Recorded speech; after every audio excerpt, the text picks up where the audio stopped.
rides, all the other rides that I've managed to talk you into and others, everyone has survived. So far, I have a 100% survival rate on all of my adventure rides, and I'm very comfortable with that. I feel like there's no margin for improvement, really.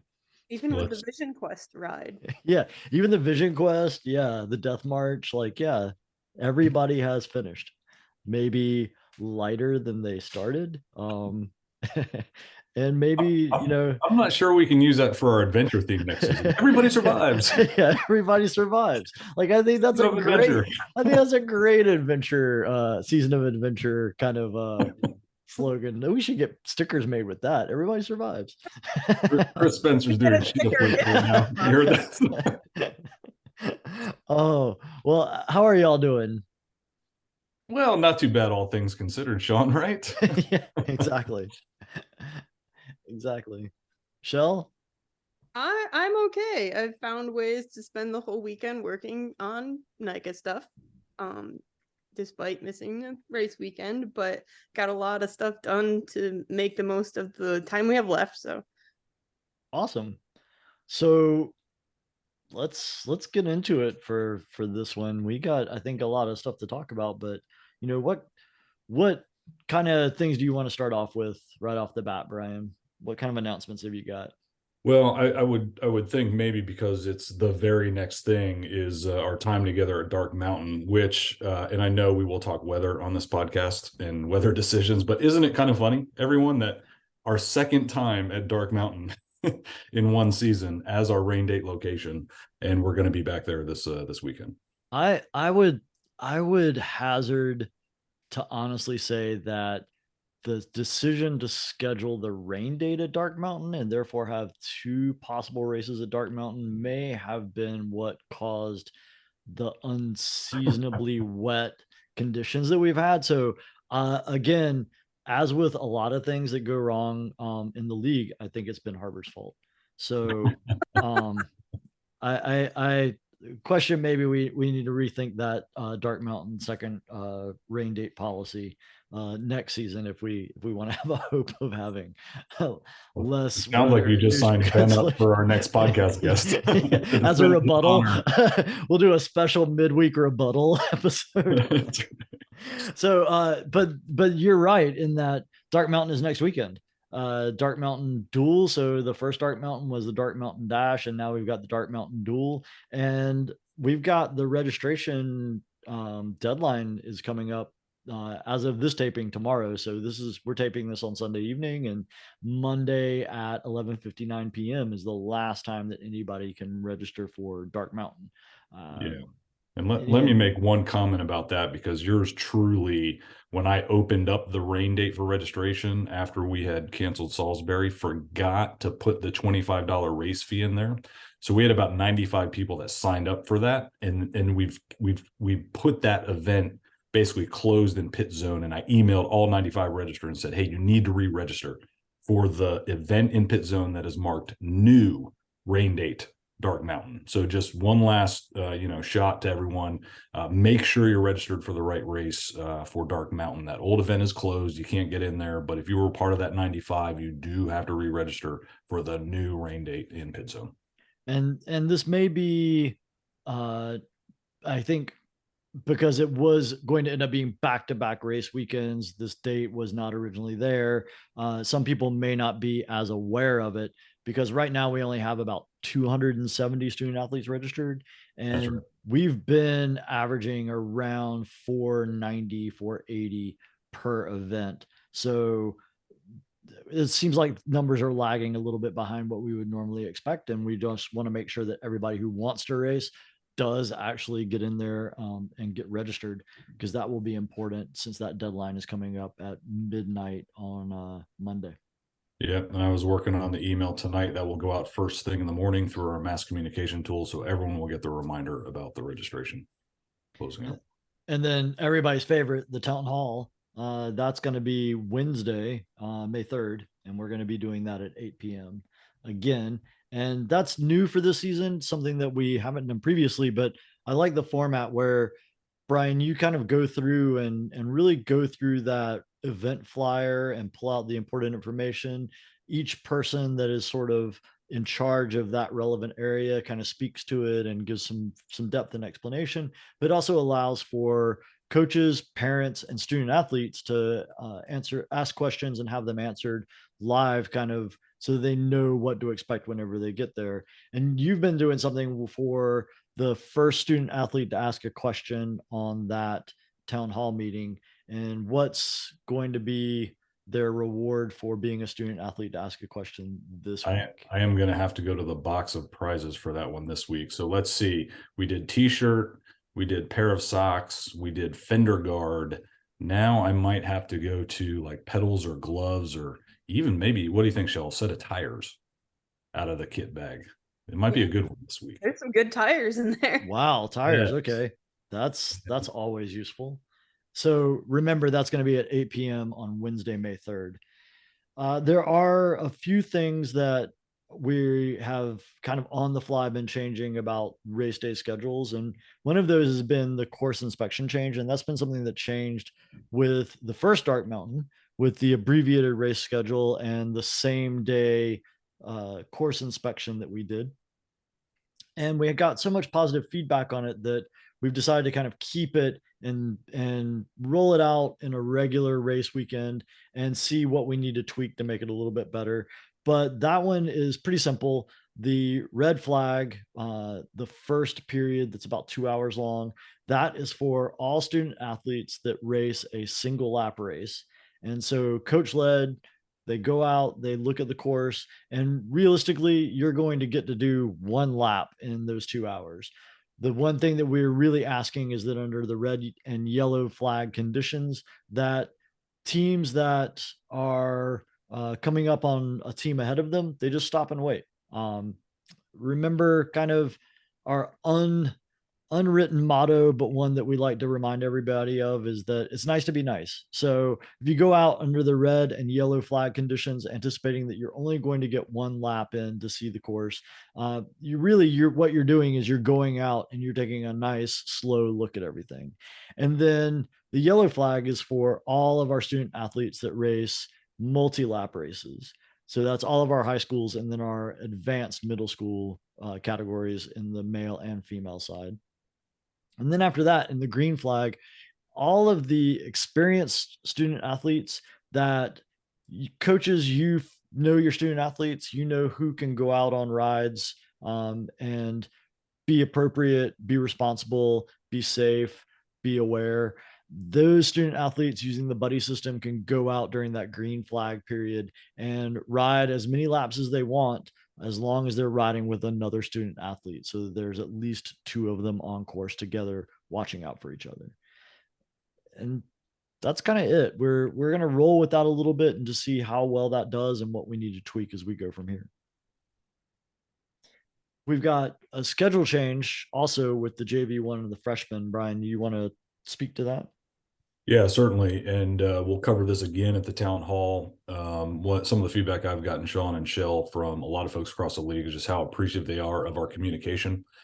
This season, we have the podcast, and I'll put a link to that in the mass email on Wednesday with the town hall reminder. We have the town hall, we record that, and we put it out there. So we're trying to get all this information, everyone, in a lot of different forms and formats. So again, a schedule change for wave 2, that is JV1 and freshman boys. As a quick reminder to everyone, we decided not to do race caps this season, and that meant we were going to have some pretty big categories, and those are 2 of them: JV1 boys and freshmen. Registered overall over 100. Typically, we have well over 50 for each of those categories show up every race weekend. So we made a decision to split those categories into 2 fields. So field 1, field 2 for both JV1 boys and freshman boys. What we found through 2 races of data is that some of those fields are actually racing quicker than the others. And so we've basically ordered all 4 fields in basically how fast they are. So the schedule change is JV1 boys, field 1 will go out first. That's normal. Then they'll be followed by freshman 1 boys, field 1. That's the big change. We don't get through all of JV1 before we get to freshmen. So it's JV1, field 1, then freshman boys, field 1. And interestingly enough, immediately followed by freshman boys field 2, which is running a little bit faster than JV1 field 2, which will be the last or the fourth field to go out in wave 2. To simplify everything for coaches and parents, the staging time for that entire wave is the same. So everyone shows up at the staging area at the same time, and then we will call them into the start chute in the order I described: JV1 field 1, freshman field 1, freshman field 2, then JV1 field 2. That will be in the flyer. We will emphasize that again at the town hall, and certainly, Shawn, when you lead the coaches meeting Sunday morning, we'll emphasize that again there. But yeah, that's the schedule change for Dark Mountain Duel in that wave. And then another new thing for Dark Mountain this time is going to be a course change. And the course is going to be longer. We're going to be adding the lake loop. And for those of you familiar enough with Dark Mountain to know what I'm about to talk about, the Burn 24, you probably are going to recognize the names that I'm giving you. So in the current course that we have, after we do the Dogtown loop, we then kind of continue to bear left and then get on the main corridor trail that cuts across to where we start to go back to the finish trail. Instead of bearing left to go on the corridor, we'll bear right and go on the lake loop, and the lake loop will drop down a descent that's super fun and goes right down to the lake itself, and then climbs back out and then hooks into the corridor trail that we've all been familiar with in our courses every time that we've raced Dark Mountain, which is 3 times now of the 7 seasons that we've had. That's going to mean that we're going to have a course that's about 5.4 miles long. We're going to keep the lap counts the same. And that's been discussed, but we think that relatively speaking, the times are all going to be kind of within the margins that we're looking for. Is there anything you wanted to add to that, Brian? Only that we'll take one more look at those lap counts tomorrow night when we get together with the staff, and then we will publish that in advance of town hall and in the flyer by Wednesday for what the lap counts are, the earn lap cutoff times, and all of those will be published by Wednesday, so everyone knows what they're getting into. Right on.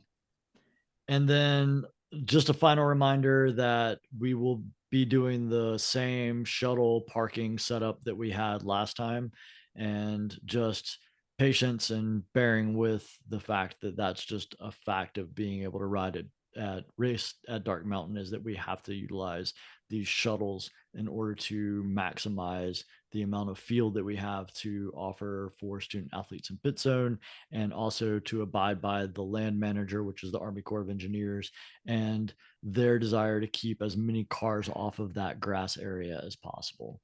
So anticipate the same sort of parking and shuttle system that we had the first time. And for more information and kind of questions on that, definitely come to the town hall, and you can get a great explanation of that from Ben Harbour, who is sort of really manning the organization of all of that and has that dialed in. At this point, I think it's probably best, Brian, to hand this over to you and talking about weather decisions, because that seems to be sort of the hot button issue of this season, given that we've had to cancel, is it 3 events now due to weather? Yeah, we're up to 3. I'll give everyone a quick reminder: Salisbury, Quaker Lake, and then just this past weekend up at Mayadan. And I'll start the conversation by saying I thought it might be helpful to our audience to describe how those decisions are made when we have foul weather coming through our area for one of our weekends, how we arrive at those decisions, and really how I arrive at that decision, because I do make the final decision there. But I also want to start by saying the decision is never made lightly, and the decision is made with a lot of input from a lot of people, and I'll describe that. And the intent here from yours truly and everyone on the staff is to make these events happen. But we have to do it safely and within the guidance of either what NICA is telling us or the land manager like. So I thought I would describe that for everyone. Before I get to the actual conditions and the things we look at, I would like to talk a little bit about when and who. We plan as the league to have a weather call the Thursday morning before our weekend. And why Thursday? Well, mainly two reasons. One, the staff train starts moving on Thursday.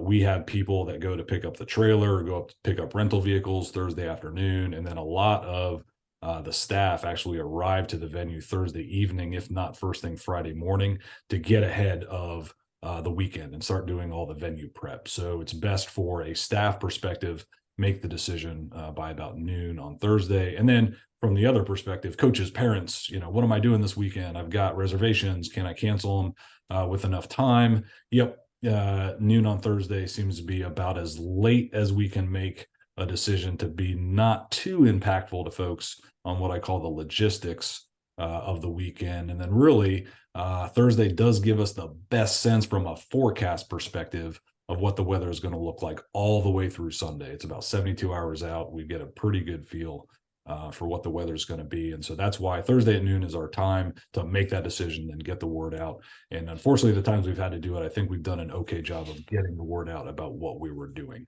So that's why we do it when we do it. And then let me talk real quickly, like who's involved in that call. So certainly me, but I've got a lot of members from the league staff on the call. Todd Lester and Ben Harbor, race director and race operations, who are responsible for putting the venue together and pulling off the race, are on the call. And then two key individuals, Bill Stevens, our chief course setter, very knowledgeable of the trail, is the guy that kind of like, yeah, maybe not good, given a certain weather condition. And then Brian Wood, our chief course marshal, is really my head safety guy to go, yeah, there's some severe safety considerations. And from an EMS evacuation perspective, how foul weather might impact our weekend. So that's really the course staff that's on that call. And then we bring in really two key experts. The one is the local land manager who owns that trail, who's responsible for the venue. They have a perspective and they always get a vote on whether or not we're putting 500 racers on a trail or 1,000+ cars in their ball field or parking lot, whatever the case may be. They always get a vote. And then our weather expert for this league is Elizabeth Gardner from WRAL, one of their chief meteorologists. She has a kid on one of our teams, and it's great that she's offered to help. So I think some of the best weather advice I can possibly get for this league, and she has been phenomenal in giving me very good indications of what the conditions are. So that's the why we do it on Thursdays. That's who's involved in doing it on Thursdays. And then Shawn, I thought I might, don't know if this is a first for us or not, but let me share my screen and pull up the NICA weather conditions chart here. And so for the folks not watching us on YouTube, I will describe the best I can what we're looking at here. And I think head coaches would be very familiar with this. If you go to team resources, the team event weather guide, you will see this weather reference guide in there. It lists the various weather conditions down the left-hand side of the chart that you have to consider. If they go bad, you might have to call practice. Well, at the league level, it's if they go bad, we might have to call the event. And then it's a color-coded chart from green all the way onto the left says, hey, everything's a go. There aren't any issues here with that weather condition, all the way out to red, which essentially means you're not doing anything out there with kids on a bike in the middle of the woods because of the weather condition. And I'll mention a few of them. I won't go through every one. And I thought, Shawn, I just might use some of those conditions that forced our 3 cancellations. If we go all the way back to Salisbury, we were dealing mainly with a cold weather issue at that point. And I'll be as clear as possible. These decisions are never easy, right? From oh my gosh, we want to get our kids out there. We want to have fun. We want to have a great weekend. But some of these conditions are fairly black and white. When it was very clear, it was going to be well below 40 degrees at Salisbury, with wind chills. We were waking up Sunday morning, temperatures in the 20s, not only impacting student athletes, but impacting all the volunteers I have to put out in the middle of the woods. Pretty clear that, hey, it's not appropriate to have an event with temperatures that cold on that day, fairly black and white. Fast forward to Quaker Lake on there. That was a trail condition. So rain accumulation threshold is one of the categories, meaning how well does that trail absorb or not absorb the water? And is it, one, the local land manager doesn't want his trail torn up, and 2, is it safe to put kids out on that trail? So we were dealing with not only a lot of rain in the field for parking, a lot of rain on the trail, unsafe conditions for kids. We took Quaker Lake up as late as possible to try and make that happen. It was just too much. And those really are some of the hardest considerations. If you look at some like high temperature tropical storms, not an issue here in the spring. Dark Mountain, that was high winds. If everyone remembers that, another one of those black and white categories. National Weather Service said high wind warning. Do not put people in the woods. That's literally what it said in the National Weather Service warning for high wind warning. Don't do it. And if you look at our weather guidance, don't put folks out in the woods with high wind like that. So we had to cancel everything on Saturday, and kudos to the staff for pulling off something on Sunday. So that's what we use as our guidance, just the weather conditions. We have a chart, we get a good forecast, and we walk through those. And again, for Mayodan, it was that rain accumulation threshold, one of the hardest to make a prediction of. But with all of that rain on Friday, local land manager very uncomfortable putting all those vehicles on the field, uncomfortable with 500 kids on Saturday chewing up the trails. And then for Sunday, another forecast for poor weather, particularly thunderstorms, which when we have a thunderstorm come, we have lightning within 10 miles of venue. We tell everyone to get off the trail, get back to your car and seek shelter. And it pauses your entire day for probably no less than an hour, just the mechanics of moving people back and forth. So just a lot to stacking up on Mayodan, including campers who I couldn't put on a field. Now, they're out lodging reservations somewhere. It was too much to do and pull off for this weekend in Mayodan. So that's the process, everyone. And for Shawn and Chelle, please feel free to add in anything. But yeah, do it on Thursday and make decision as best we can as early as possible. Consider the guidance NICA gives us, and then all the input from all the experts, and make the best decision possible. And again, never an easy decision. I'm just trying to keep basically everyone safe and protect our trails and resources, the venues we use.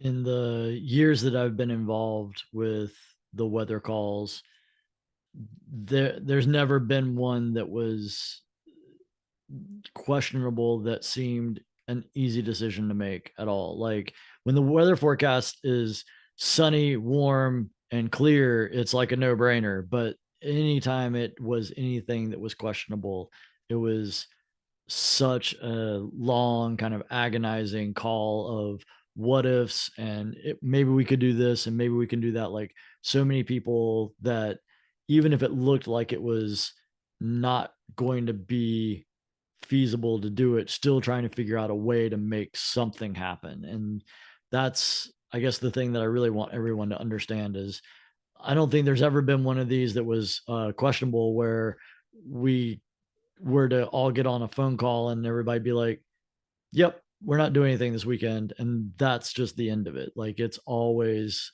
kind of a long drawn out process to come to a decision that maybe seems reasonable based on the information that we've got, but is nonetheless not just difficult, but kind of heartbreaking. Like you never want to cancel an event.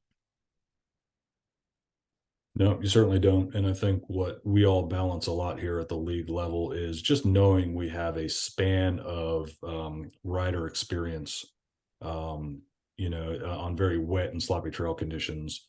You're concerned about the sixth grader who's first time, riding or if not racing and handling that. And then on the opposite end, maybe senior varsity athlete who's just going to tear it up, just like not like reserve that 5% risk factor out there. And we operate between those two extremes in this league, and we try to do the best we can with it. But that's why I seek the advice of a lot of experts. A lot of folks knew that were around the league. Yeah, Maydan's a pretty solid trail. We've raced on it in the rain before, but that land manager's like, not with that much rain. Now with up to 2 inches on Friday. Haven't done it before. And we're going back at the end of the season. We want to take care of that place. They take very good care of us. Maydan does, for sure. All right. Chelle, you've got something coming up. Yeah. So we're gonna be busy at our season showdown event weekend. On Saturday, to start off the day, we'll have a scavenger hunt, a league-wide scavenger hunt open to all the student athletes and coaches in the league. The online registration form available, that will be open until Thursday, the 18th, at 11:59 p.m. So that to maximize the opportunity for people to register a team, we've altered that a little bit the qualifications to register a team to try to make it as easy as possible, since we've kind of missed a lot of the opportunities to have folks interact with other teams to form a scavenger hunt team. So check out that form, get a team registered. If you don't have the opportunity to register a team by Thursday night on the 18th, you'll still be able to register the day of at the adventure tent up until the time that the scavenger hunt starts. So the scavenger hunt will be taking place from 12:30 until 5 o'clock on May 20th at our season showdown event weekend. So definitely check that out. It'll be a fun way to interact. There'll be some prizes. Everybody that participates is going to get an adventure sticker. So definitely check it out. Register a team. And then we are going to be recognizing our senior student athletes. We've got a lot of stuff planned for them to end the season in a really fun way. We've got a lot of pretty special student athletes who have been with us from the very first season of NICA in North Carolina. So really fitting to send them off in a big way. Excited about this. So on Saturday, May 20th, we're going to have a senior adventure night from 6:30 to 8 o'clock at the Trek Hospitality Tent. We're going to have some food, some fun stuff, yard games, music. They can come hang out. Then at 8 o'clock until 9:30, we're going to have a night ride on our race course. So they can sign up for that in the pit zone.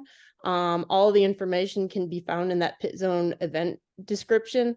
If you have any questions about that, you can reach out to Brian or myself. We've been working with Trek so that if anybody does not have a light, Trek will provide them with one to use for the night ride. So don't let that deter you from participating. So that should be a lot of fun. And then also on Saturday, we have a Grit season sunset celebration to end our 7th season of Grit. We're gonna have the black lights out, glow sticks, s'mores, games. So that'll be from 7 to 9, and registration for that is also in the pit zone. And then on Sunday, we have several more ways that we're going to be recognizing our senior student athletes. We're going to be having custom posters with their pictures along the snow fencing during our race event that they can take home after the event. We're going to be calling seniors up to staging with 2 escorts that can be whoever they pick that's important to them, whether that's a parent, a mentor, a sibling, to recognize them when we call them up to staging for their last NICA race. And we are going to be recognizing them at our awards ceremony as well. So lots of fun ways we're going to be recognizing those seniors this year. Awesome. That sounds great. And I think, Brian, you had asked me about leading the night ride, and I said politely, not if you want everyone to be able to go on a night ride, because I can't see as it is. And doesn't matter how powerful of a light Trek was going to give, unless it was literally as powerful as the sun, it was not going to make a difference for me. So we would have been able to creep right along at a very, very slow and casual pace, but I don't think that's what everybody would have wanted. Well, I don't know. I think it's going to be a Chelle, not a casual pace, but it's out to have fun. Yeah, me, night rides, not a good thing. Well, I know we've got a giveaway going on. Brian, you want to give us a update on that? Yeah, that's a good segue. I will bridge that right off of what Chelle mentioned. Trek is giving us some phenomenal support this year. They're going to make that senior recognition, and they've got a little bit of a surprise up their sleeve. I won't reveal quite yet for Season Showdown for a lot of other folks in the league. But just like Chelle mentioned, providing lights, printing the posters for us for the seniors. They're a national sponsor. They are treating North Carolina very well. So very awesome to have them on board. But Trek also sponsors the giveaway. For the 2023 season, pretty cool Trek Fuel EX bike being given away. Nice helmet, nice light set are the 3 prizes. We've been running that campaign since about the middle of March. The last day to enter to win one of those awesome prizes is the day after our last race, so 22 May. There's just about 3 weeks left at the time this podcast is recording. Just over $7,000 right now. And remember, teams, 50% of the earnings go to you, go to your team. So not too late. Share that around. Let's earn some funds for the league. Those things that might be a little bit in our rearview mirror, but as we enter our next season, scholarships, loaner bikes, that's what those funds go for. Shell, adventure programming, scavenger hunts, and that's what it's for. That's going to come back to this league and support getting more kids on bikes. And let me just, one more comment, wasn't planned, but it got me thinking about that, Shawn, because I don't think we'll do another podcast till early June. I'm working with NICA right now on the end of season survey. May 14th, that will go to all coaches, all parents, all student athletes with an email asking, how are we doing? What is going on here in North Carolina? What do you want to see more of? How is your experience? And let me just throw one example because we talked about it. This team, this staff, if for whatever reason we're on a weekend, we can only pull off one day, and for whatever reason a race isn't appropriate, I can't schedule EMS on Saturday, the trail just won't support from a risk perspective, we could still do an adventure event that day. We could still bring people together and ride together and still have the vibe and a little bit of the stoke we have. And so 900 student athletes registered in this league, Shawn and Chelle. Like you said, Shawn, only about 500 registering to race. My survey question, why is that? Where are the other 400 student athletes, and what do we need to do for them to make this the NICA experience they're looking for here in North Carolina? So yeah, just great bridge into, hey, surveys come in 14 May. Please pay us some attention to that, folks. Let us know. This is, I say it all the time, this is your league. This is your league. We just get the privilege, me, Shawn, Chelle, and the others on staff, to point it in the direction we think it needs to go. But the magic happens down on that team level. That's the magic in this league. It's happening with those coaches and the student athlete interaction. How do we enable that as a league? That's what we want to know. So thanks, Shawn, for letting me get that in there. Absolutely. And from my end of things with coaching and team development, just to put it out there that I am actively planning the coming OTBS 101 and WFA trainings. And we're going to be kicking that off with training more coach supporters. Those of you who have been a part of this league for a couple of years, you may or may not be aware that we lost 2 of our coach supporters. And where a time when I was wanting to expand the number of coach supporters, we actually shrank the number of coach supporters. So now I need to not only fill their spots, but also grow a little bit more. So if you are a experienced level 3 coach, level 2 coach that's been with the league for a while, you're interested in training other coaches, reach out to me. I will put your name on the list. We will be having a coach supporter training to train you and get you ready for this season's OTBS 101s. And then as we start to go into the OTBS 101 season, we're trying to expand that to be beyond just August, not as many weekends in any given month, but spreading it out a little bit more so that there's less opportunity for schedule conflicts. How that's going to look, dates, locations, all of that is still up in the air to be decided. And I'm still working with our potential WFA providers to figure out what's going to be best for their schedules as well. But realistically, what you're going to be looking at is a one-stop WFA on Saturday and OTBS 101 on Sunday to get the 2 hardest parts of level 2 certification out of the way. And then everything else is gravy and easy, and you can do it as quickly as possible on your own in the preseason leading up to the beginning of the regular season. Anything you guys need to add to this? Chelle? No, everybody's looking at me stone-faced. I just know we have to close this out, Shawn, and get planning for Dark Mountain Duel and seeing one in Wilkesboro. Right on. Less than a week. That's well, right. As is tradition for the podcast, we got to close with dad jokes. And so the fact, Brian, that you have brought a level of enthusiasm for dad jokes that I can only partially be on board with, and then also want to distance myself from because it seems unreasonably gleeful. I'm gonna let you go first.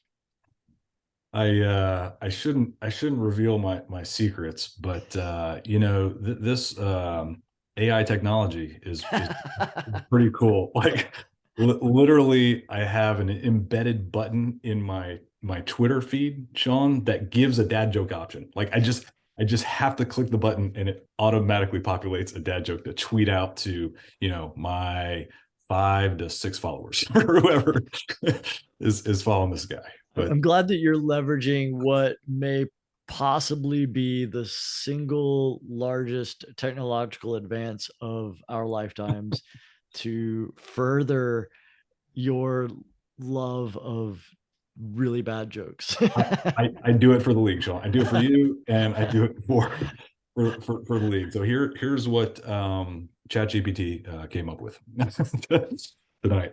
What's more destructive than raining buckets? And oh yes, I had to go with a weather one. Okay, what is more destructive than raining buckets? Hailing taxis. Submit all complaints to ChatGPT. Oh goodness. Okay. All right. The Maybe, record, my stone face earlier was the exact moment when I realized I again failed to prepare a dad joke. Hey, I told you Google last time, Shell. Right now, just computer ChatGPT, like whatever you I Googled already, and this time it didn't give me a list of inappropriate dad jokes. So. That's good. We don't want the inappropriate ones. Yes.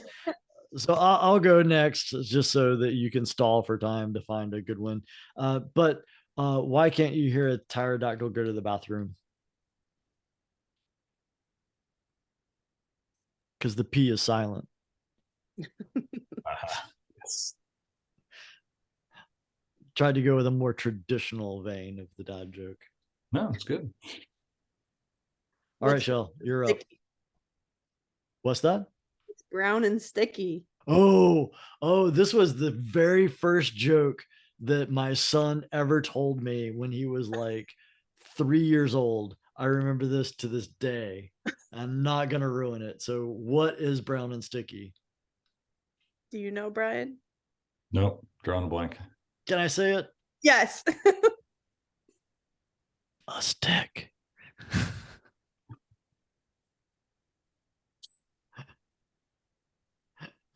So Owen told that to me. I think he was 3, and I think that stayed a joke. I kept telling that joke for years afterwards. That was to me the most amazing thing that ever happened when he told me that joke. So And that is being part of a dad just telling the same joke over and over again. You just Yes. ask Kathy. Once you get a good one, you got to just keep at it. All right. Well, unfortunately, I will not see you all at Dark Mountain. I will be in Windrock, Tennessee, yet again. And you will all be under the care of interim chief referee Jeff Cathy, who will take good care of everyone. And I wish all of you to have a great and awesome Dark Mountain duel. Dark Mountain duel.